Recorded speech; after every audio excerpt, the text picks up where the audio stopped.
Before the next episode of X Job Downloaded starts, I have a big favour to ask.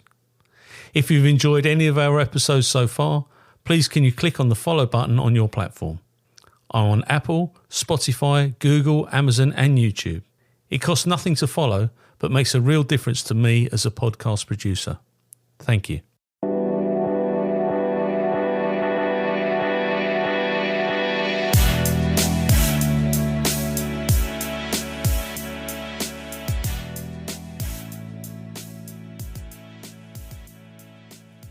This interview has been tape recorded and my name is Paul Maleary and this is X Job Downloaded, and today we're going to interview David Mangan. Now, have I said that correctly? Yes, you have, Paul, yes. Well, that's a first. But having an unusual name, Maleary, Mangan, people will pronounce it any way that they want and often it's not the right way. You're a northerner, born in the northeast, or where? No, born in Liverpool, the northwest in 1970. Sorry. It's all the north once you get past Watford Gap. It is, mate. So you're a Liverpool lad. Well, I was born in Liverpool, but that was more an accident of birth because my mother was visiting her mother at the time, and she went into emergency labour. Oh, right. Basically said, right, you're not allowed to leave the city or the hospital. So that's why I've got Liverpool on my birth certificate. My wife's actually Manchester through and through, and she gave me quite a bit of grief about being a closet Scouser. And where does your football allegiance lie? Bolton Wanderers. Unfortunately, you've got to support your hometown. So I was brought up in Bolton, so I'm going to hold out for the Mighty Whites coming back to the Premier League at some point. Let's hope so, mate. Yeah, so in fact, the first FA Cup match I ever saw was West Ham versus Bolton at Upton Park in 1976. In fact, it was this time of year in 1976, but that was the first FA Cup match that I saw. I'd seen other matches, but that was the first, I think the third round. But some time ago. I'm good at trivia. So normal schooling, and then you join the police, or were you an academic? Very much not an academic. Actually, my father, he had a PhD in physics. My sister is a doctor, and I kind of rebelled against the family tradition of university and joined the army at 17 because I just had it in my head that I wanted to be a police officer. It's all I wanted to be. But I knew I was too young to join when I left school at 16. So I had a few jobs, worked for a building company, delivered pizzas for a bit, and then joined the army at 17. Spent 6 great years in the army, and then joined the police in 1993. So, and what regiment did you go to? Well, I'll tell you this, and most of your listeners might turn off, but I actually joined the military police. Oh no, that's brilliant. My dad was a military policeman. Oh, great, yeah. So we stand for quite a lot of ribbing from the rest of the armed forces.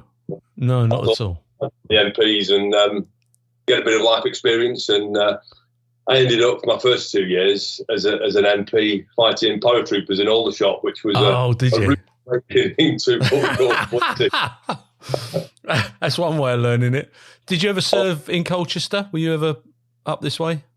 No, the only time I ended up at Colchester when we had to escort a soldier under sentence to Colchester. MCTC, yeah. To the glass house, and yeah, that was an experience, and I was glad I was just dropping the lad off. Get back to there. Funny, a friend of mine's just retired. He was the warrant officer in charge up there. He's just packed up there, Eddie, and I went and visited him for a cup of tea. It's changed since I was a kid. When I was a kid, the police, my dad was a civvy policeman as well as a military policeman, and they used to play football against the guards at the MCTC, and we'd all go into the mess afterwards, you know, the kids and the whole. It was absolutely brilliant. But it's changed. I mean, I think certainly since I was a kid, I think the conditions have changed there for the prisoners. That's for sure. Yeah. Well, this was in the late 80s, early 90s. I can't remember exactly which decade it was, but it was quite a culture shock. And we were there in full uniform, and we were escorting the soldier under sentence, and we effectively got treated the same as a soldier, you know, so you march in, quit marching and marking time and all this kind of stuff as well. So yeah, you do it together, hand him over, and then we were let go, thankfully. Did you ever serve overseas? Yeah, I served 2 years in Germany, in Rhein-Darling, JHQ, the joint headquarters of the British Army of the Rhine, as it was then. That was absolutely fantastic.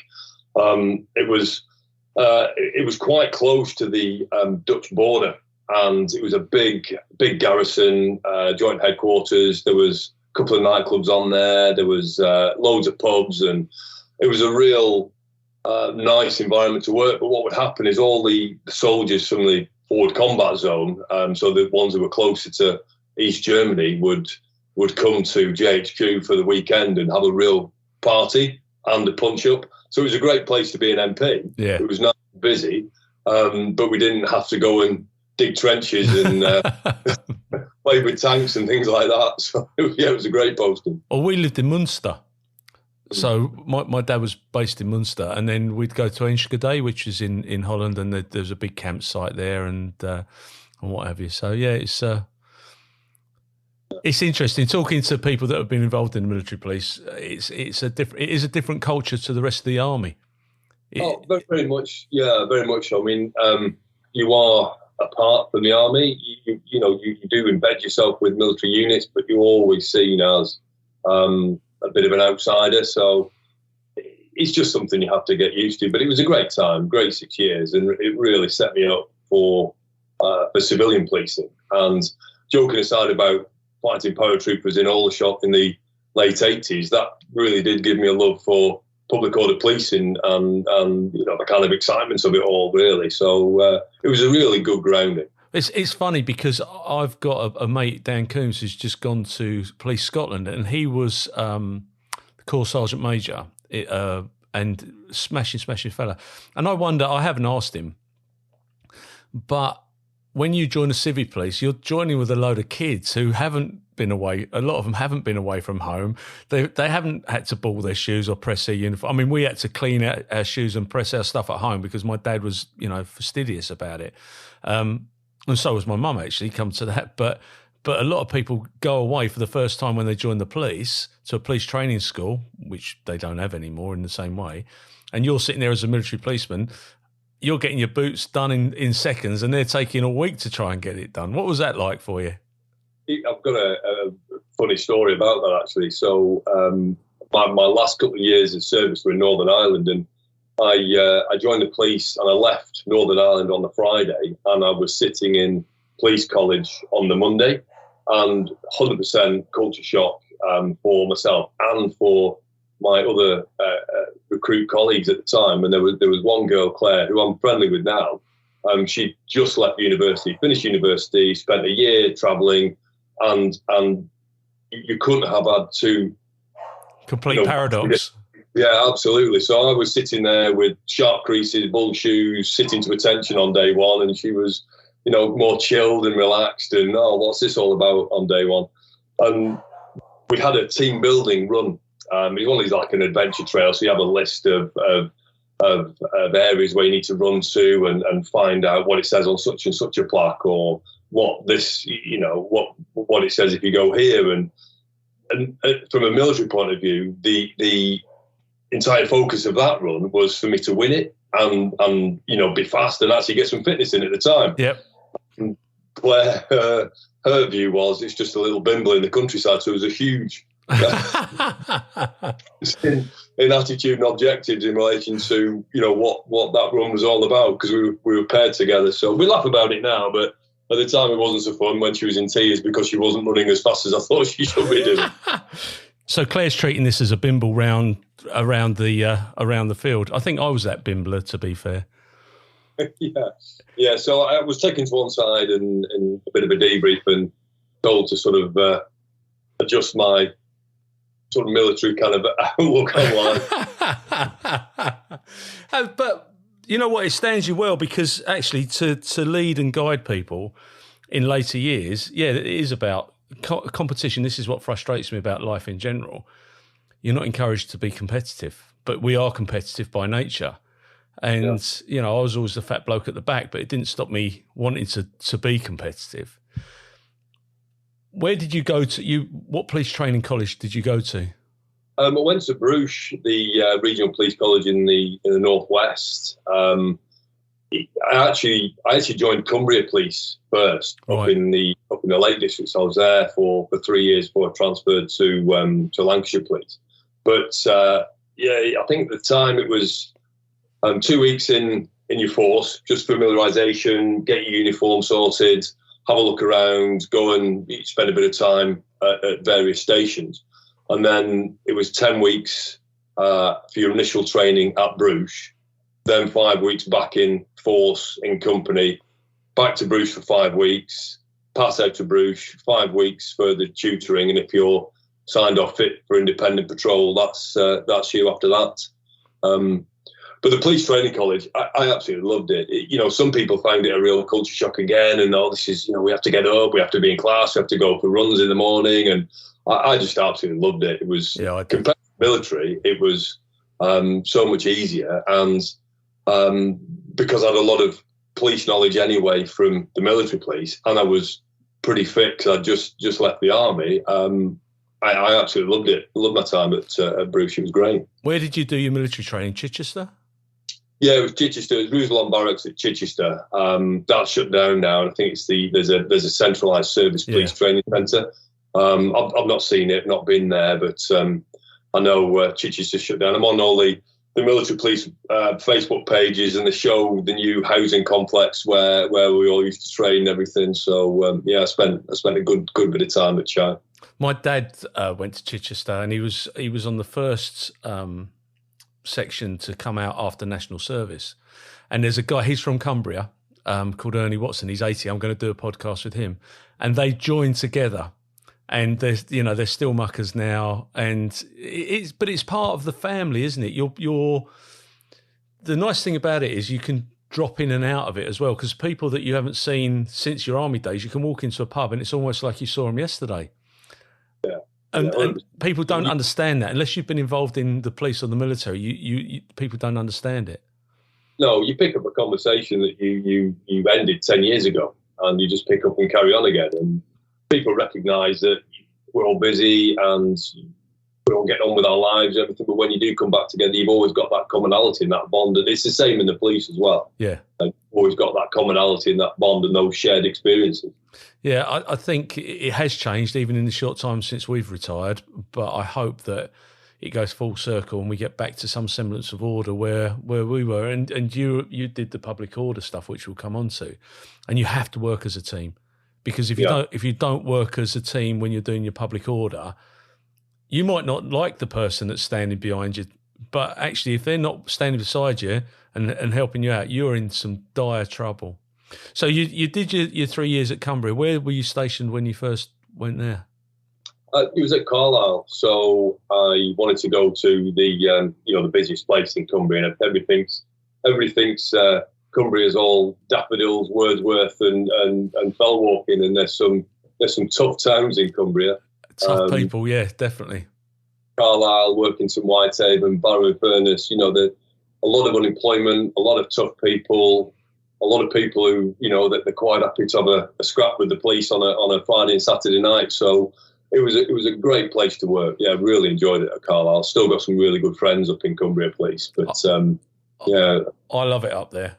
And I like the style of policing. I went up there on a murder inquiry and we ended up in Maryport. It was a human traffic murder and it was an Indian restaurant there, and we ended up raiding it with immigration because we thought that one of the people that came over with this clandestine bunch ended up in this Indian restaurant. And the hospitality was fantastic. They looked after us well, they treated us well, but there's some very hard people up in that neck of the woods. They will fight anybody. It's as simple as that. Very, very much so. Yeah, and they're not, they're not shy about fighting the police. And it's it was I'm not saying it was a shock, but it was interesting. It was an interesting place to work. Yeah. So then you transferred to Lancashire Police in '96. Yes. What was the inspiration or the driver for you to make that change? Yeah, well, this is an interesting story. So at the time when I was in Cumbria, I was living in Penrith, and the police training college was in Penrith, and I was actually riding my motorbike to a training course on a cold winter's morning. Hit a patch of ice, came off my bike, and badly dislocated my shoulder. So I ended up at the police treatment centre at Harrogate. So I ended up there. I went there for a 2-week stint and didn't really have much success with my shoulder. I had an operation to manipulate it and try to get it moving again, and then they sent me straight back. And as I walked into the nurse's room where you have to register your attendance, I walked in behind a very nice-looking redhead from Manchester who we got on famously, and ended up. She's now been my wife for 25 years. Fantastic. That was one of the catalysts for transferring down. So yeah, I transferred in '96. She actually tried to transfer up to Cumbria, but didn't get in. I didn't fancy Manchester Police. I was a Lancashire lad anyway. Yeah. From Bolton, but sort of north of Manchester, consider myself a Lancastrian. So I transferred to Lancashire Police and came down in 1996. Well, that's a good enough reason, though, isn't it? Yeah. So we're nearly 26 years in, married, and 28 years together, type of thing. Yeah, you and I are a rarity then, mate, because there's a lot of people that have fallen by the wayside, and very much so. We used to go up to CID courses, but I was in an inquiry up in Preston, and there was a nightclub up there called Squires. And I see you shaking your head. And I remember going in there, and it was like 2 for the price of 1. My mate Mick Frost, who sadly passed away, he was with me, and that was a proper eye. I'd done Birmingham, excuse me. I'd done Tally Ho on my CID course, which was one eye opener. But when I got up there, I was at a different level. It was an absolutely incredible place. Yeah, many a police marriage has been ruined in Squires. And they all knew you were coppers. Yeah. I mean, we were on an inquiry, but if you're on a CID course up there, that was everybody went there for a few beers, but it was salt of the earth place. Let's put it that way.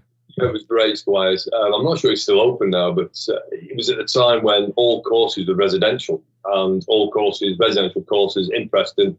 Preston had a huge police college attached to the headquarters, so you could have hundreds of people there on various different courses. Yeah, brilliant. Yeah, we've been up there. We've done some pre-retirement courses up at Hutton Hall. Hutton Hall, yeah. Yeah, we've done pre-retirement courses up there. That was great.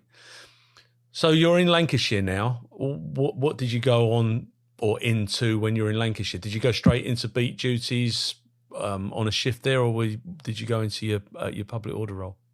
No, I was posted to Blackburn response section. So I was on a response team at Blackburn. Again, you have to then reprove yourself to your colleagues, and so I just threw myself into response policing. Blackburn's a really busy place to work. Totally different type of policing to Carlisle. Different communities, more diverse communities. So there's quite a lot of community-related issues that just weren't relevant up at Carlisle. Still had a good nighttime economy, so there's a lot of evening drinking and nighttime economy and public order in the weekends and everything. And there was a higher level of organised criminality as well in Blackburn. So it was, again, relearning a different skill set in that environment. I absolutely loved it. Really, really enjoyed my time on response at Blackburn. But I knew that where I wanted to be was on the public order teams, on the support units. So I managed to apply, and I was successful. I think did about 2 years on response, mix of response and neighbourhoods, and then managed to get myself posted onto a public order team in 1998. And was it a dedicated team? You're at OSU, or we call it force support unit in Essex, but operational support unit, that type of thing? Yeah, it was full OSU, so it was a full operational support unit, full-time job, and very defined role. But in the lead up to that as well, I'd actually applied to the underwater search unit as they had a part-time diver role as well. So I managed to secure both roles about the same sort of time. So I was on the public order unit on the OSU, and I was also a part-time police diver, which was fantastic. So I'd phone up the dive unit in the morning, like, where are you diving today, guys? Burnley Canal? No, I'm too busy. Diving in Lake Coniston? Oh, Sarge, I've got to go and dive in Lake Coniston. You need your bumps felt. I tell you, I got some mates because we had a diving unit in Essex, and when I was a young PC, we had a couple of divers die. They came up inside a vessel which had, what do you call it? The air was foul, and they died as a result of going up into it. But yeah, you need your bumps felt because that's not a job that I'd want to do. I struggle with a snorkel on the Great Barrier Reef, let alone going down into some murky old hole. Yeah, it was grim. Some of the places we dived were grim. Some of the work that we did was unpleasant, but absolutely vital. And it was good fun, and I did really, really enjoy it. And one of my career pathways was hopefully to get promoted and become the sergeant on the underwater search unit, because at the time, Lancashire and Cumbria had a joint search unit, and then Greater Manchester, North Wales, Cheshire and Merseyside had another search unit. And they'd work together occasionally and everything, but there were two very distinct units, and I was targeting that as a potential career pathway, but then they merged and disestablished the sergeant role. Right. So the Northwest underwater search unit now encompasses all forces across the Northwest, including Lancs, Cumbria, Manchester, North Wales, Cheshire, and so and they were based in Runcorn as well. It was too far to commute, so that kind of withered on the vine a bit, really, unfortunately. But I did enjoy my time diving, definitely. And I get the bit about collaboration, but when they amalgamate such a vital role, I mean, you've said it yourself, you've got the lakes, you know.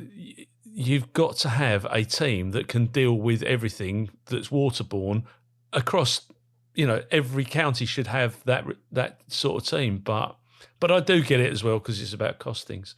And I suppose when you're briefed, you've got to go and find a weapon. You've got to go and find a body.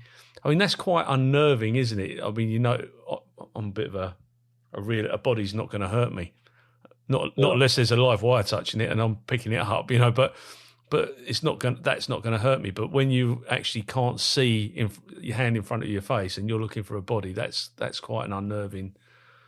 Unnerving is exactly the word I was going to use. Very seldom do you have any visibility, so it's all by search, by touch and feel, and then you'll put yourself on a sort of pendulum swing, and you'll swing and do a search pattern in a particular area, and it's all hand out in front of your face to try to find it. And obviously you have to be very close to have any kind of visualization on it. So yeah, it can be unnerving. Yeah, it is unnerving. It is unnerving. Yeah, and they are not in a body bag. At the end of the day, they you can see what you see is what you get, and bodies out of water, it's not a pleasant experience. How long did you do that as operationally as a diver? About 3 years. So all my time as a PC on the support unit, spent 3 years as a PC on the support unit. I was also a diver and do confined space searching as well. So searching all the drains and sewers and all this kind of thing. So did that for 3 years. And it was at the point I actually got promoted to sergeant, came off the support unit and back to response at Blackburn. That's when the teams merged, amalgamated. So it was at that point where I couldn't do any more diving because I was a sergeant, and I was now back on response. But the force gave me the confined space search team. So I had the force confined space search team. So we would do all the sewer searches, all the underground subterranean work, and I'd spend many a happy month doing the drains of Blackpool for the party conferences, and our team would go up and we'd spend a month searching all the drains and sewers in and around all the venues at Blackpool. So that was an interesting time as well. But what you're demonstrating is that the police have many functions in society. It's not all about patrolling. It's not all about arresting. There are so many different departments that most people wouldn't understand. The fact that you've had to go down into a sewer to see whether there's any devices, then seal up the lids because you've got to make sure that it's clear that you've actually searched that area, and it'll be a different coloured tape, whatever it may be. There's so much that goes into it, and it's unsung heroes. There are a lot of unsung heroes in the police service. Yeah, I kind of fell into that really, and it's not something you would apply for, but no. Such happy times, such happy memories, and still really good friends with the people we did it with, because it's such a close team, and you're doing such, physically demanding work and unpleasant work, and sometimes quite scary work. Everybody suffers from a bit of claustrophobia, and some of the places you find yourself in, you have to, calm yourself down to make sure you can carry out your job, because it can be quite challenging. Yeah, absolutely. It's an interesting dynamic, as I say, and what it is there's quite a number of different teams within the police, and you do levitate back to those people that you previously worked with. How did you find that transition from constable to sergeant? It was, I think it's the biggest leap you're going to make in the police, from being a PC to being that leader, that frontline leader, decision maker. The responsibility that's on your shoulders is huge, and the expectations that's placed on you are massive as well. So it was challenging as ever, but again, I really enjoyed it. I had a great team. I was working in a place that I knew well. I enjoyed operational work. I enjoyed leading from the front. I enjoyed being out and about with the teams, and I kind of thrived in that environment, and really, really enjoyed that operational challenge of being a frontline leader. When you're on the diving unit, you have to trust those people around you, and that carries on through your police service. But you were a compression manager. You dealt with all. Was that something that you had to do on a regular basis? I can't imagine you'd have to go that deep that often. Well, strangely enough, the decompression chambers, we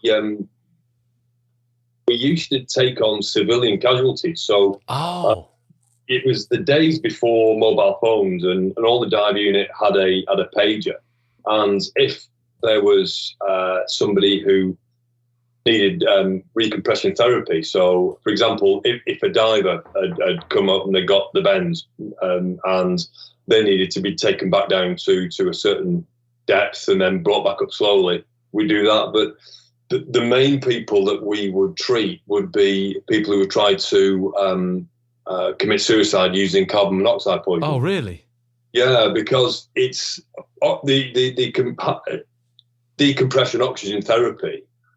Basically, if you take somebody down, I'm not a medic, so forgive me if I get this wrong, but if you take somebody down to a certain pressure, certain depth, equivalent depth in a decompression chamber, and then put oxygen through that, so it's an enriched oxygen environment.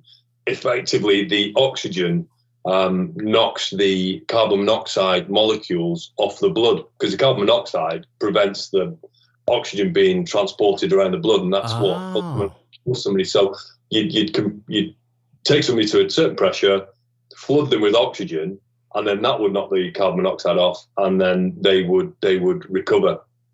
And at the time, there was no facility in the Northwest that was able to do this, no NHS facility that was able to do this. So we had a team, and we had doctors on call, because the doctors would do all the medical stuff. All we would do was we'd support the doctor in the chamber. You'd have drivers, you'd have team leaders and all this kind of stuff, and we would take them down to that pressure and maintain them at that pressure while the doctor did all the medical intervention. So we used to get quite a few call-outs for that, actually. That's fascinating. I never even thought of it for that reason. Yeah, and as part of your diving license for a force as well, you had to have access to a decompression chamber for the police divers in case somebody has an accident and you need to get them recovered. So part of the the Home Office rules for having a dive unit is you have to have a decompression chamber. So we had one at Lancashire. Wow. Well, that's really interesting. When I'm reading your notes here. You failed your HGV course while I was working on the underwater search team as well. I mean, I assume that when you were in the army, that it taught you to drive certain vehicles. Yeah, well, they teach you to drive Land Rovers, and I had my motorbike license, so I'd ride the motorbikes, the army motorbikes as well. Which, I mean, going back to the army, that was absolutely fantastic. I love my bikes, and right there, you need to be taking this. Well, they didn't call me Dave, did they? No. So it's like awful. You need to be taking this bike out and spending 3-4 weeks in the field riding around Salisbury Plain on a motorbike. That was absolutely great. But the HGV, our dive van, was a heavy goods vehicle. It was a rigid heavy goods vehicle, but if you put the rib on the back, the rigid inflatable boat on the back, it became articulated. So you needed a Class 1 license to drive. So you do your Class 2 first, and then you'd upgrade to your Class 1 with your articulated. I was doing the rigid, and it was great. I was really enjoying it, and absolutely fantastic. And on my test day, they took us through they do it on purpose. It is a tight left-hand bend and a set of traffic lights in an urban environment. So high-density housing either side, terrace housing either side, narrow road. And I'd made a mistake. I'd approached it as if I was approaching it in a car. So I was in the left-hand lane, going to turn left in a heavy goods vehicle. And anybody who can drive a heavy goods vehicle will tell you need to be in the right-hand lane to turn left. And so I ended up starting to turn and thought, I ain't going to make this. So I ended up wedged in between the two, the two sort of sets of houses on the left-hand turn. So I thought, well, I know what I'll do. What you would do in a car, you'd reverse out to reverse round. And obviously, I don't know what I was doing. I can't see behind me. I'm in a big heavy goods vehicle. So reversed out and dangerous manoeuvre, instant fail. But I had a fantastic drive after that. The drive was absolutely perfect. Exactly. I'm really sorry. That was the nicest, heavy goods vehicle test drive I've ever been in, apart from the fact you nearly, caused a mass pile up in the centre of Preston. So, yeah, unfortunately failed. And then, I had a retest booked, but then obviously the dive unit merged and I got promoted and I never went back to it. So I missed the opportunity to get my HGV. Your love for motorcycles, I assume you still have that now.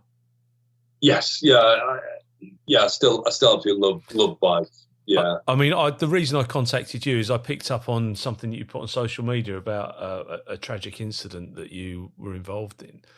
And if it's not too, are you comfortable to talk through that, or if you're not, mate, I fully understand. No, 100% happy to talk about it. And I mean, it was. I'm going back right to the beginning with bikes. My father always had bikes, so when I was a kid, there would always be a motorbike at the house. There'd always be a motorbike in the garage. So I would be fascinated by this thing, and it was just something I was just absolutely drawn to. So as soon as I could ride, I mean, friends of ours, we lived in a semi-rural area. A friend of mine had a farm and he had a field bike, so I was riding field bikes from sort of 12, 13, 14 type of thing. As soon as I could ride a little 50cc bike on the road, I was riding them on the road, and then it just progressed. And I've always had motorbikes. It's always been my primary means of transport. To the point when I was in Cumbrian Police, I was living in Penrith, working in Carlisle, didn't have a car. So in the winter, I'd be commuting to Carlisle on my motorbike. Oh, my life. That had some challenging and interesting commutes, in the depths of January, February, right up the A6.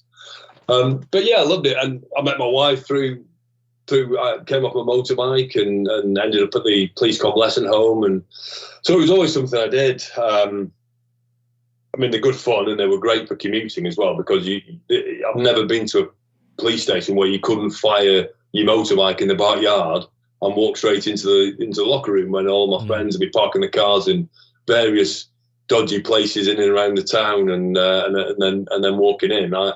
So it was a practical bit of kit as well.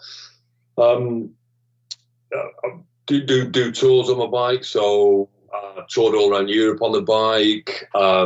Used to go and watch the bike racing in Northern Ireland a lot, the Northwest 200, with a big group of mates, and every year I used to go riding with my dad, because my dad was still into his bikes. He kind of had to sell his bike for a bit because work just didn't allow him to ride it. But when he retired, he got back into it again, and we started riding together. So we'd do father and son tours all around the UK, all around Scotland and Wales, and one year we went to Cornwall. We'd spent many years going up to Scotland and Johnny Groves and ridden along the top and done all the Highlands, and we thought, right, well, this year we'll go and do the second part of the Land's End Johnny Groves thing. We ended up going to Land's End. So this one year, this was in 2013, we ended up riding down through Wales, through the Black Mountains, and stopped at Maidenhead, which is on the north coast of Devon. And then the next day, we planned to ride to Land's End and ride back. And it was a big old journey. It was 300 miles plus, but we'd done that plenty of times before, those big miles. So we weren't really fazed by that. We knew it was going to be a long day in the saddle, but, we didn't have anything else to do. So we thought, right, why not? So we spent the day, we had a lovely morning, rode all the way to Land's End, got there, obligatory pictures, rode back. And I was thinking, this is actually a long way. So we thought, right, we'll cut out some of the twisties, and you know what, we'll just blast back on the road. I think it's the A30 that comes back, the main road. So we'll blast back on the A30, and then we'll get to around Exeter, and we can do a ride up past Taunton, up to Maidenhead. It looks like a nice twisty road, and then we'll go out for a meal, have a couple of beers, and go out for a meal at night time. So that's the plan. Everything was going great, and we were on that final stretch back to our accommodation, and we'd probably ridden about 300 miles that day, so we were pretty tired. I was sitting behind some slow-moving vehicles, high hedgerows, no real overtaking opportunities, so I was just happy. I'll tell you what, I'll just bimble behind these cars, and we're sort of 10, 15 miles away from our final destination, and let's keep it easy. And then all of a sudden the road opened up, and there was a fantastic overtaking opportunity. So I thought, well, okay, as I've done so many times in the past, I went for the overtaking opportunity, and got past the cars. There's only about three or four cars in front of me. Got past them, rode around the corner, and I just slowed down. I thought, I'll wait for my dad to get past, and then we'll catch up, and then we'll ride back in together. And no vehicles came around the corner, no cars came around the corner, bike didn't come around the corner, nothing. So I was thinking, and any biker will tell you that is awful feeling, that sinking feeling in your stomach. You think, something's gone on here, something's happened. So I was sitting on my bike, and I was waiting. I had this sinking feeling, and a car came around the corner, and a guy stopped next to me, and he said to me, "Are you with that biker?" And I went, "Yeah." He says, "Oh, there's been an accident." I was like, "Oh God!" And he said, "It looks like a bad one." So I was like, "Right, this is not good. This is not good." So turned around, rode back, literally, quarter of a mile back around the road, and just absolute carnage in front of me, absolute carnage. So anybody who's been to any RTC and who's seen the amazing amount of damage that can be done to a vehicle at even a minor speed. And I could see there was a van parked on the left-hand side, and that was parked in the hedgerow. I've seen my dad's bike smashed to pieces on the road, and no sign of him. So I parked my bike up, shouted down to somebody who's actually standing in the field. So where is he? Where is he? He said he's in this field. So, I jumped into the field, and instantly, could see that he was gone, that he'd been killed in the accident. And what actually happened, I'd gone for the overtake, and there'd been a slight kink in the road that he hadn't seen. And at that split second that he'd committed to the overtake, a van had popped out of the kink in the road, and he had nowhere to go, and he just rode straight into the front of it. And that was it. Sorry, and he was killed instantly. Sorry, mate. Oh dear. What do you say to that? But you've written a book. Yeah. Well, no. Let me go back, because you've got to deal with that. Your police instincts kick in, obviously, but the fact is that's your dad. Yeah. So you've got to deal with. So when the police turn up and they try and tell you this, that, and the other, you go, "Well, hold on a second. I'm a police officer." Yeah. So I couldn't do anything. To be honest, Paul, I couldn't do anything. I just sat in the field next to my dad, and I couldn't do anything. I knew I was in deep shock. I knew that my life had totally changed. I knew what was going to happen. Cops came, they were great, and I knew the terminology. I could hear them, confirm fatal, all this kind of stuff, and referring to stuff as a fatac, and so what they're talking about. Yeah. But I wasn't able to function. No, at all. The ambulance guy sat next to me, and he kind of put a blanket around me and all this kind of stuff. And I knew, I knew what the cops were doing. I knew the procedure. I knew what the emergency services were doing. The fire service were there, and all the recovery, and there was blue lights flashing. And then the FLO turned up, and I knew exactly what the FLO role was. And I told them I was a job. Yeah. But I wasn't able to do anything other than to sit there, because I knew I was in deep shock. Yeah. But I knew I was in deep shock, and I told them that, So, no, of course, if you can recognise it, then that helps. But you've then got to get back to home. Yeah, and it's late at night.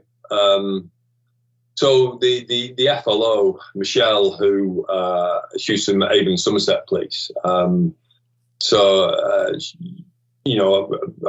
friends with Michelle now. She was great, and she took me back to the digs.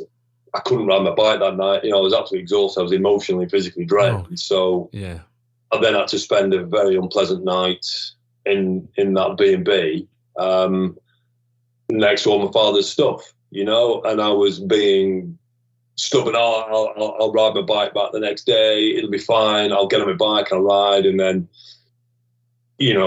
Sort of middle of the night, I knew I was going to be in absolutely no fit state to ride that bike back to Lancashire. So I phoned my wife, and she contacted my boss at the time, because, obviously my colleagues and bosses back at Lancs had known what happened, and they were obviously lending support. And my boss, John Puttick at the time, he was the super in charge of the unit. He basically arranged for a couple of lads to come down and pick me up. Brilliant.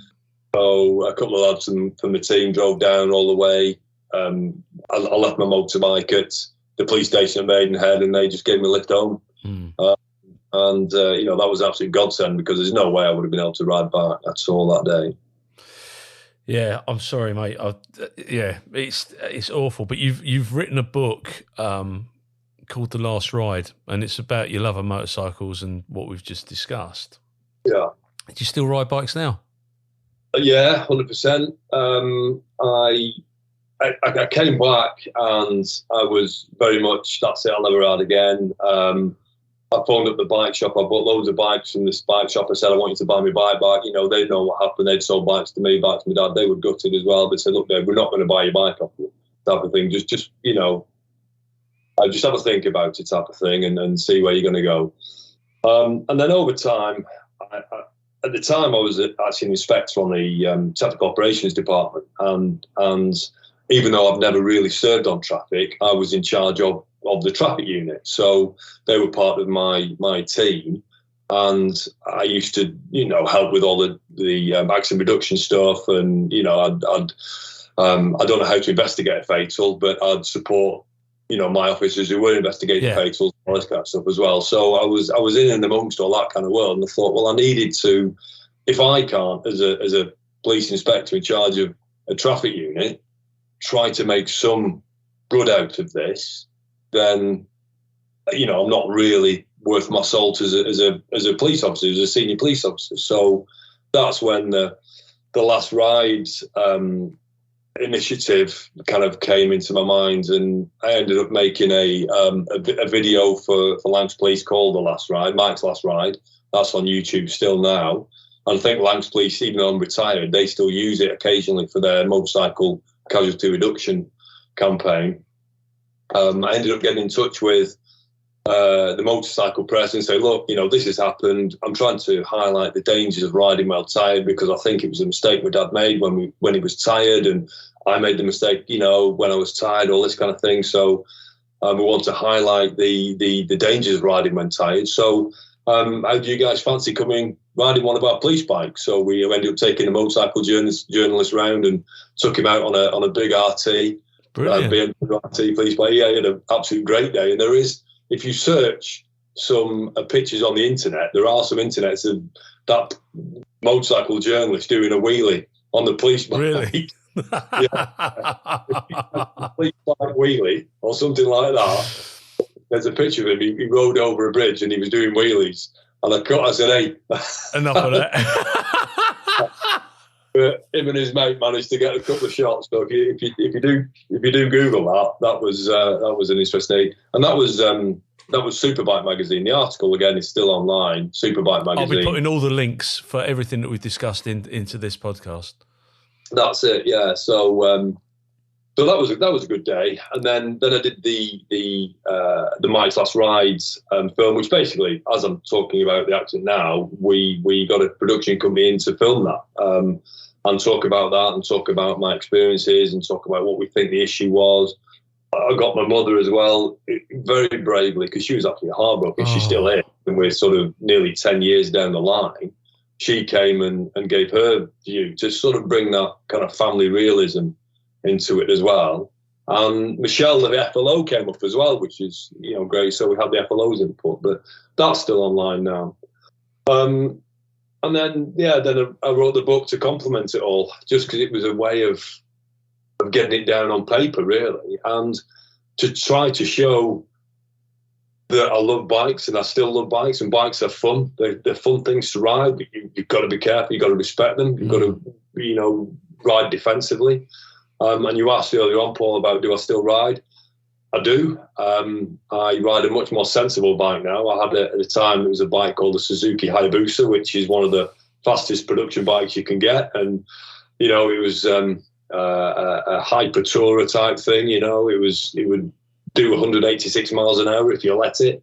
And I did let it once on the German Autobahn, 186 miles an hour, perfectly legally. Yeah. Which is 3 miles a minute. I can't imagine that. It was unbelievable. I documented that in the book, but that was perfectly legal. I was touring in Germany with a group of friends. It was a bank holiday in Germany, and we pulled onto the Autobahn, and it was an Autobahn. It was straight as a die for about 4 miles. It was 4 lanes wide. There was not a car on the motorway on the Autobahn, and it was de-restricted, and it was slightly downhill as well. So I thought, well. And I was a lead biker. So my life. I sat on this bike and got it absolutely flat out. And everybody who came on, there was 10 of us on that tour, everybody who came on behind me had exactly the same idea. So by the time the 10th guy got on, he looked up, he's like, where have they all gone? Because we're all 4 miles away down the road. Yeah, that was a great bike. Oh, my life. But yeah, so I sold that because it did have, it did remind me of the accident. Yeah, of course. And I bought an adventure bike now, a KTM Adventure. Yeah. So it's sort of ride around the world, ride through deserts, ride to Australia if you want, and all this kind of thing. But I love that, and that's a much comfier bike and a little bit more sensible. A friend of mine who I'm interviewing on here, Paul Morris, I've got an interview booked with him. He's Aussie. He's just ridden around the entire coast of Australia. And when I say the entire coast, he's literally gone around the entire coast of Australia. Absolutely. Honestly, I can't remember, it was 91 days or something like that. And some of it, when you get to Northern Territory and Northern Queensland, there are no roads. It's a dirt track, and he's gone around the whole of the. I mean, it's brilliant. So yeah, I'm looking forward to doing that. But I'm a failed motorcyclist, mate. So where the MCTC is in Colchester, there's 10 Reg used to be at Roman Way Barracks. It's a transport regiment there, and it was de-restricted, and I was going too slow, and they failed me, and I'm absolutely delighted that they failed me now, because I would have absolutely been a statistic. I can't even turn a light on without falling over. So to ride a motorcycle, it was that I love them. I had a Lambretta when I was a youngster, but I don't suppose you bikers class them as real motorbikes, do you? Well, there's a lot of subcultures within biking, a hell of a lot of subcultures. And I put it this way, Paul, I don't own a Lambretta. I've no real desire to own a Lambretta. It's not really my thing. So your last 5 years, you get promoted again from inspector to chief inspector. Yeah. And you are on the TAC Ops department, so again it's still maintaining a more strategic role within all the different public order, traffic, dogs and all that, I assume. Is that? Yeah, that's it. I absolutely loved my operational policing. I absolutely loved it. The chance to go out, work with the teams, the chance to lead teams on the ground, the chance to be in command. You can have such a positive impact if the cops that you're commanding have confidence in you as a commander, if that makes sense. Yeah. So I've worked for commanders who I thought, perhaps they're doing it to get through it, or they're not really committed, or they don't really know what they're doing. And the difference when you get a good public order commander, phenomenal to that operation. And I've always really enjoyed seeing that positive impact I've had on the cops on the ground. Interestingly enough, I mean, you'll know yourself, Paul, the police has got a very strict and rigid and militaristic style hierarchical structure. Yeah. You kind of get on the promotional treadmill and you think, right, I'll not be happy until I get to a certain rank, or I want to attain this rank, or I feel like I'm not developing myself properly if I don't go for promotion. And that was exactly the same. And I was inspector, and I was trying to get promoted to chief inspector for quite a few years. And the response was, well, Dave, you're too operationally focused, you're too public order, you need to diversify, you need to go and do some projects, you need to do this and do that and the other.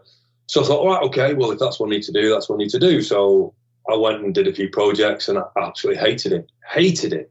And it probably showed, I probably leaked a bit when I was doing projects, that it wasn't my thing. And I'm not saying I blotted my copybook, but there were other people who were demonstrating probably the broader breadth of skill set you would need to be a potential superintendent, something like that. So, and at the time, the thought process was, you'll not get promoted to chief inspector unless you had the potential to be a superintendent. And I got to the point where I was still getting knocked back and all this kind of stuff. You needed to get your divisional support for promotions, and I was never getting that support. And I just thought, I'm taking myself out of the game here. And I went and spoke to my boss and said, look, I'm taking myself out of the game. I'm just going to concentrate on enjoying myself as an inspector. I've got 7 years to do in my service. I love what I'm doing. I was a silver commander as inspector, which is unusual. I was still a bronze commander. I was on the tactical operations department. I went on a mutual aid deployment to Northern Ireland when they had the 2013 determination about the marching back to the Ardennes. I wouldn't have done that if I was a chief inspector, and that was a highlight of my career. So I thought, right, I'll take myself out of the game.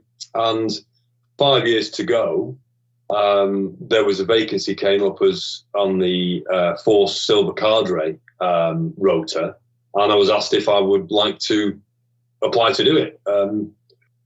So I thought, well, yeah, it's operational. I've not got enough time to get promoted to superintendent, so this will be the sort of last hurrah. So I spent my last 5 years as chief inspector, all TAC Ops, Force Cadre, Force Silver, tactical firearms. Oh, again, an absolute dream job. Yeah, absolutely lovely. Loved it. Yeah, loved it. The first couple of years of it, I was based just at Preston headquarters, and you were on 24/7 shifts, purely doing Force Silver Cadre, Force Tactical Firearms Command, and no other responsibility. which was all right, but a little bit limiting. And then we got pushed out to operational divisions. My last 3 years was at Preston in Southern Division, which is a new division for me. And again, absolutely fantastic. Doing football command, firearms command, public order command, looking after a team of 120 or so cops who are all like-minded. So your public order teams, your dogs, your firearms, your roads policing.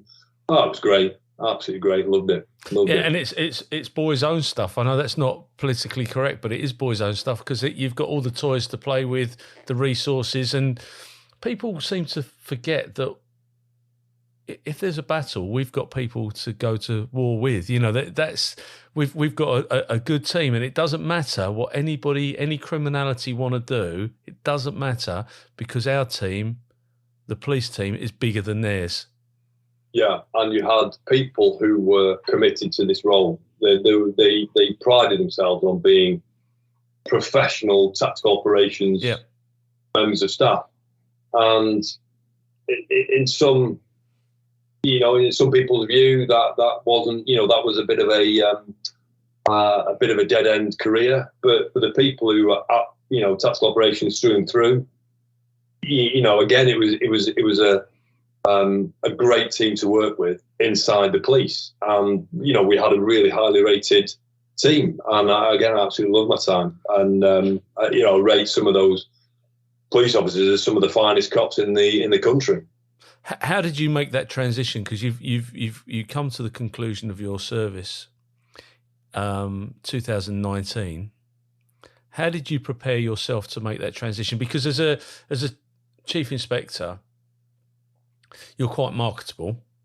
If you're, and I don't mean this in a disparaging way, but if all you've done is carried a firearms for the past 25 years, there aren't many opportunities of carrying a firearm in the private sector in the UK. How did you prepare yourself as a chief inspector to move into the private world? That's a really, really good question, Paul. And I did actually think a lot about this as I was approaching the end of my service. As I said before, I left school at 16. A clutch of O-levels, went into the military and then into the police. Had a lot of police qualifications, had some military qualifications, but there was no academic transfer into the civilian world. So I could say, I'm a silver commander, I'm a tactical firearms commander, I'm a bronze commander, I'm a CBRN bronze commander, I'm, a post-incident manager. It doesn't mean anything. It's not a marketable qualification. It demonstrates leadership, it demonstrates decision making, it demonstrates balancing threat and risk and all that. But I thought, right, I need to go and start, trying to build some sort of qualification skill set up here. So the first thing I did was I got an assessor's qualification through Lancashire Police to assess new silver commanders and bronze commanders as they were coming through training, because you had to take them out and assess them. So I thought, well, I can do that. I'm an experienced bronze, I'm an experienced silver. I can help the new generation to do it and impart my, my successes and my mistakes, because I'm quite happy to say I've made mistakes as a commander as well, but learned from them. So I got an assessor's qualification. That's a formal qualification. I was then invited to go on it was a senior police leadership development program, which is for chief inspectors and superintendents. And I went on that, and that was 4 separate individual courses at Wrighton over very leadership things and developments and inclusion, diversity, all different themes. And then at the end of that, you're offered the opportunity to do an academic piece of work to get a postgraduate certificate in strategic leadership at level 7, which is master's level. I've never done any academic work in my life, so I thought, I'll give that a go. How hard could it be? Well, for an academic ball, it was really, really hard. but managed to get that over the line somehow. So I had 2 pieces there, and then I was working with the College of Policing on an incident that happened when I was a public order bronze commander, when it had gone wrong, and a police officer was very badly injured. and there was some significant disorder, and there was some hold my hands up, those mistakes I made as a commander, that I thought, right, I can work with the fast track inspectors and people on that who were going to be going into inspector roles with a limited policing experience under the belt to say, look, I've had all these years under my belt and I made a mess of this. So if I can make a mess of this, and really trying to help them to go through the national decision-making model.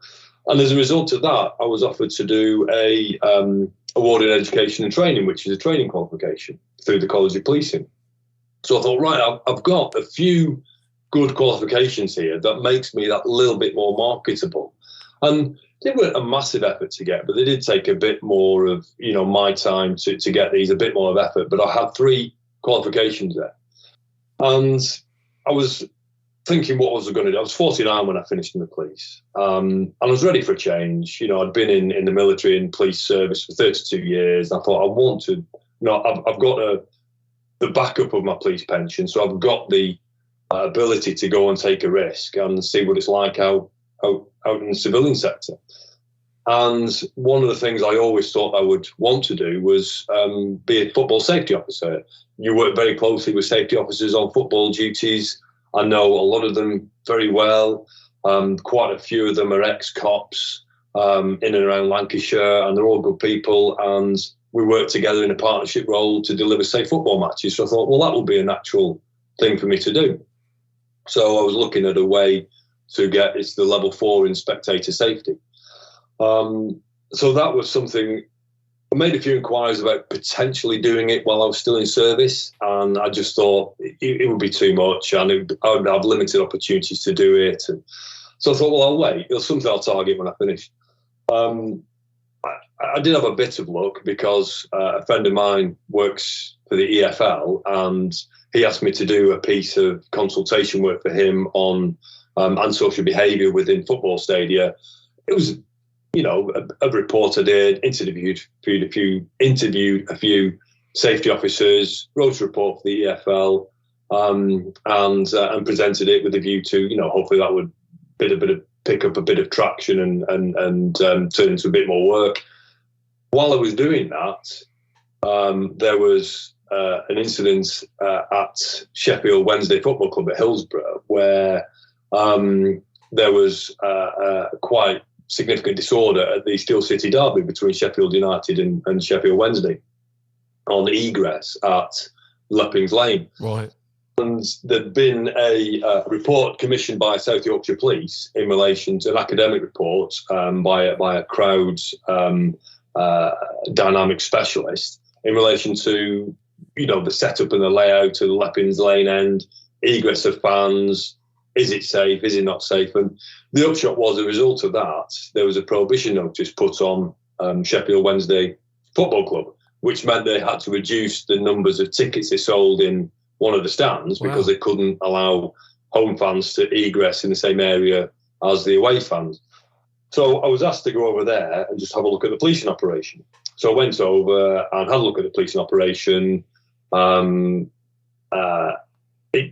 upshot is, in my view, the club got some things wrong, the police got some things wrong, and there was a way out of this, though. There was a way to unpick it and to put a better operation together for the club and a better operation together with the police, and this will mitigate these issues and remove the prohibition notice. So I wrote the report, presented it to Sheffield Wednesday, presented it to the SAG, Safety Advisory Group, and as a result, Sheffield Wednesday offered me a job. So I ended up as strategic head of safety and security at Sheffield Wednesday, where I did my level 4 spectator safety as well. So that was an interesting development. And from then, once you're in that world, there are quite a few opportunities that present themselves to you. So so that was my first proper job post police over at Sheffield Wednesday. And of course, it's known for the issues with Liverpool. With the Hillsborough disaster. So it's a really important piece of work. How did you feel when you were you're making recommendations to the police and and the reason I ask this is because we work with a number of different police and there's a lot of cynicism around when you're retired, old Bill, ex-job. How were you received by the local constabulary? Probably, put it this way, Paul, I don't speed in South Yorkshire. I don't know anything wrong with South Yorkshire. If I go there, I'm 100% on my best behaviour. I probably didn't go down too well. I was probably a poacher turned gamekeeper or something like that. I sat in a safety advisory group meeting for, it was a Leeds fixture, and the police were unhappy that Chef Wednesday were giving a full allocation to Leeds fans. And Leeds can be challenging. They'll sell their allocation. They can be boisterous, and they can cause issues. And there was an emergency safety advisory group meeting where the police were asking, demanding that we reduce our ticket sales to 2,000. But the safety advisory group could only, that was from a 4,800 allocation for the away end.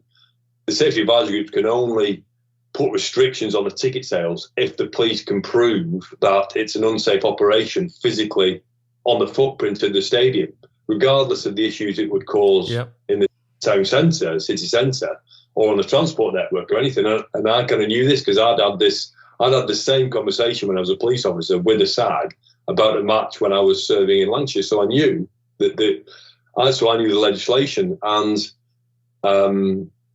basically the police couldn't prove that it was an unsafe operation because the prohibition notice was in place. So there was no home fans egressing the stadium in the same place as the away fans. So it was a much safer operation than it was a year before. So when the SAG backed the club and didn't back the police, that was kind of the start of. But you can't kid a kidder, and this is why we are really good in industry, because when somebody comes along and says you can't do that, you know whether or not you can do that because you've been there, you've done it, you've had somebody else say to you, as you've just explained, no, you can't do that. So yeah, it is interesting once you leave. Do you still do that? Are you still with the club? No, so it was a challenge commuting to Sheffield because I wasn't prepared to move to Sheffield, and I was commuting from Bolton over the Pennines every day, and some days I could get there in an hour and 20, hour and 30. Some days it would take 3 hours, depending on Snake Parcel, Woodhead Parcel, where they'd have to go around the motorway. So I got the opportunity to work with another event company, with an event company, and they wanted to expand into the north. They were based in Coventry. They were doing some work at Sheffield Wednesday. And they said, look, Dave, we really like you. We want you to head up our operation in the north and grow the operation in the north. And they offered me a great sort of package with freedom to make my own decisions and a clean slate. I thought, oh, this is great. I can really make this work for me. And then the pandemic hit. And I ended up on furlough, and they basically said, look, Dave, we're really sorry, but we know we've taken you away from Chef Wednesday. But there's no job here anymore because we're cutting our cloth. So I ended up losing that role. And for the first time in my life, I was made redundant, which was an interesting experience. Yeah. And then there was a job advertised, a contract job advertised with the England and Wales Cricket Board, ECB, to support their return to stadium operations post-COVID as a security manager on the security side, looking after the teams and looking after the safety and security of the international cricket teams and the 100 cricket teams as we returned to Sports Stadium in 2021. So I did that for 4 months, which was just brilliant. ECB are a great company to work for, great organisation to work for, because you're away from home a lot and they do expect a lot of you, but they look after you when you're away. You're staying in the same hotels as the teams. All expenses paid when you're there. They work you when you're away from home. But yeah, it was good fun. Really enjoyed that. But that was only a 4-month gig. So in the meantime, I had applied to a company called FGH Security, they're a national security company, but the head offices are in Lancashire, for an operations manager's role. Didn't get that. The guy who got that was far more qualified, more experienced in the industry, He had years working for G4S in the same role, so he got the job, and he's a really good guy, and he's 100% the right person for the job. But the MD said, "Look, Dave, we really like you, and if anything comes up, we'll give you a shout if that's okay." I'm like, "Yeah, that's fine." So in the meantime, I was working with the cricket, and then the boss of FGH, Pete, he called me up. He says, "Dave, we've won the contract to be the main stewarding supplier for the Commonwealth Games in Birmingham in 2022. How do you fancy heading that up as a project?" So I looked at it. I thought, yeah, well, that looks great. How hard could that be? That's the hardest job I have done in 35 years of working. It was so tough, so demanding. I said, "Yeah, I'll take the job, Pete. We'll come, we'll sit down, and we'll have a look at it." And basically, I said, how many stewards and security staff do you need in Birmingham? So we need 600. We're going to be deploying about 600 a day. I said, "Okay, that's good. Oh, multiple venues. Right. How many have you got in Birmingham?" None. So it was a total blank slate again, to recruit, train, equip, accommodate, deploy, transport over 600 stewards a day on up to seven separate venues across Birmingham where we didn't really have a footprint. So yeah, and we did it. We absolutely smashed it. But yeah, that was a lot of sleepless nights, a lot of stress, a lot of hard work. But yeah, it was good. I can laugh about it now. But. Yeah, because I mean, and no disrespect, some people are really good at being stewards, and some people aren't. And the problem you have is those that aren't are still wearing your tabards with your company name on it. They're representatives of you, and they're representing the UK because they are doing it at the Commonwealth Games. So, I mean, I see it around the different stadiums that we cover. And yeah, sometimes there's some great people that get involved in it, and they get involved in it for the right reasons, but there are some who just cannon fodder. That's probably the wrong term, but yeah, you're right across the security industry. I mean, one thing that attracted me to work with FGH and stay with FGH, the MD, he's a Royal Marine Commando reservist, and he brings his military ethics and values to the company, and kind of expects, high standards of dress, high standards of brilliant. Discipline, respect for others, good customer service. So it's not the case of the security company who's got the biggest, meanest looking guys. Is actually very customer focused, and one of his views is private security should be an equally attractive career option as policing. Nice.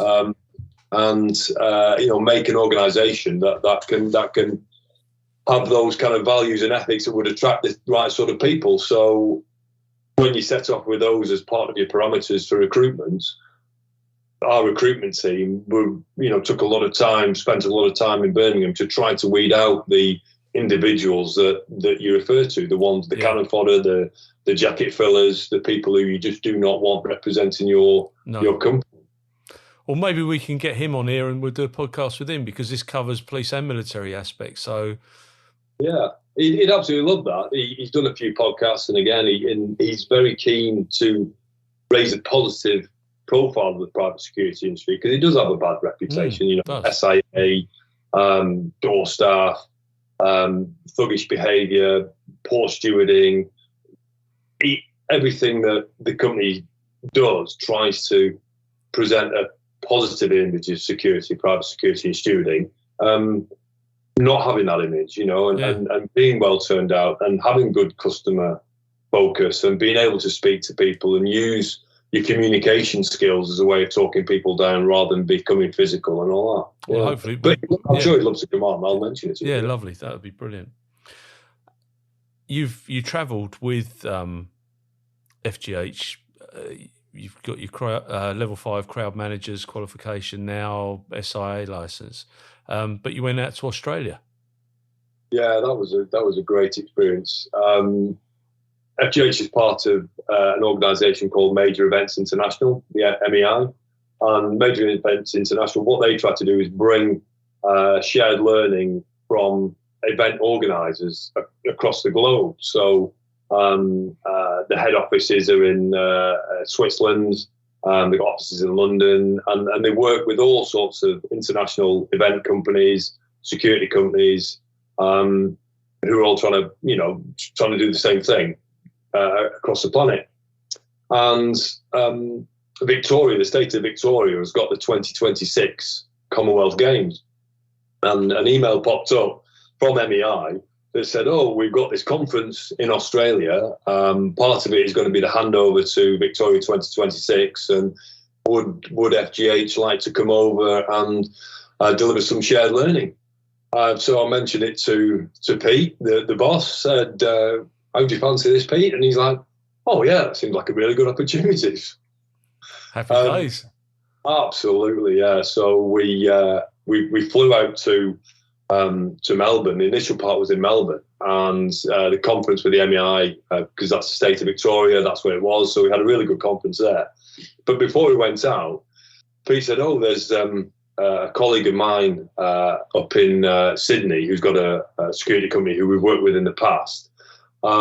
He's actually an ex-Met copper, and he did 5 years in the met an Australian girl in London, and then left the UK and set himself up as a security contractor in Australia and hasn't looked back. So Pete knows him from working at Glastonbury, and he said, oh, he'd like you to meet a couple of senior police officers in New South Wales Police who are struggling to access some courses in the UK, because again they have a similar but slightly different command structure over there, and they wanted to access some courses, and they thought with my ex-contacts I'd be able to help them. They wanted some firearms courses, so yeah, I'm happy to meet them. It'd mean you spending an extra week in Sydney. Oh, go on then. If I must.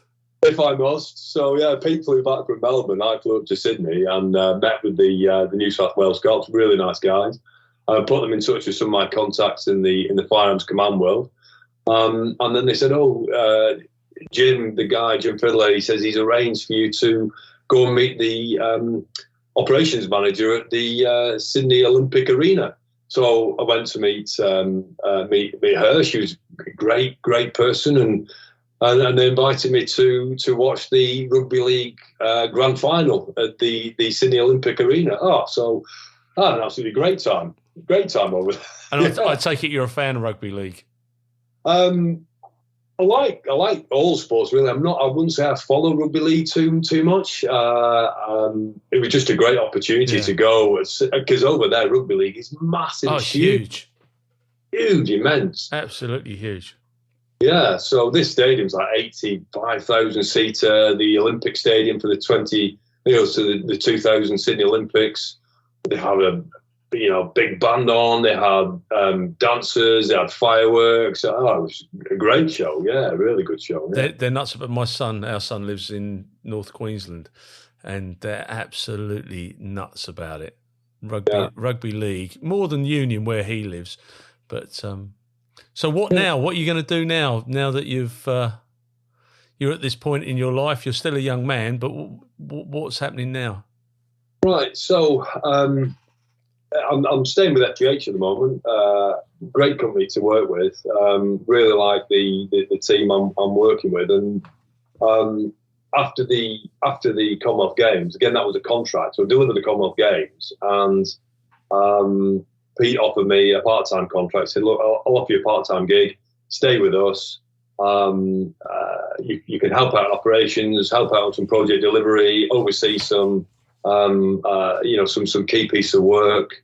I deliver. I'm a safety officer at Cartmel Racecourse, which is one of our clients, which is a beautiful part of the world to work in. So, and then you get opportunities to go out and work in. I worked in Saudi Arabia before Christmas on a huge dance festival, which was another real eye opener as well. So I get to work on these large iconic events.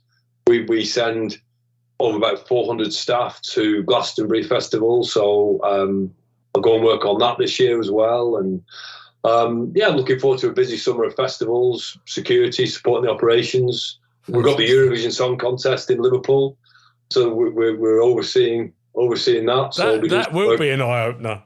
Yeah. So I didn't realise how big the Eurovision Song Contest is, but it's absolutely huge. Huge, yeah, it's huge.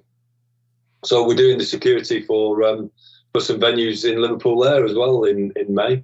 So I've got a busy summer of events, busy summer of festivals, some good security operations. Hopefully get out to Saudi again if that comes off, and just keep myself busy.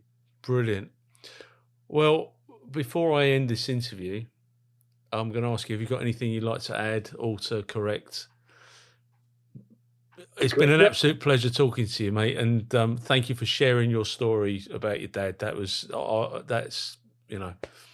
I'm very grateful for that. But is there anything you'd like to add? No, I think we've covered it all there, Paul. All I'd like to add is that, I mean, there's a cops who are still serving who might listen to this podcast. There is a huge world out there, and our skill set is very much sought after. The hardest part is getting your foot in the door of some sort of new role or industry. But once you're in there, with the skills that you've got, you absolutely shine. You're absolutely right. And despite what some of the press have written about the scumbags that have let us down, and I do take it personally, we are still a credible entity in the workplace. And that's why we do XJob. When I retired, that's why we set up XJob, to help people make that transition. And that could be anything from local authority support to working out in the Middle East. But that's why we did it, because we need that help. Yeah. And you're absolutely right. David, thank you so much for your time today, and I look forward to speaking to you soon.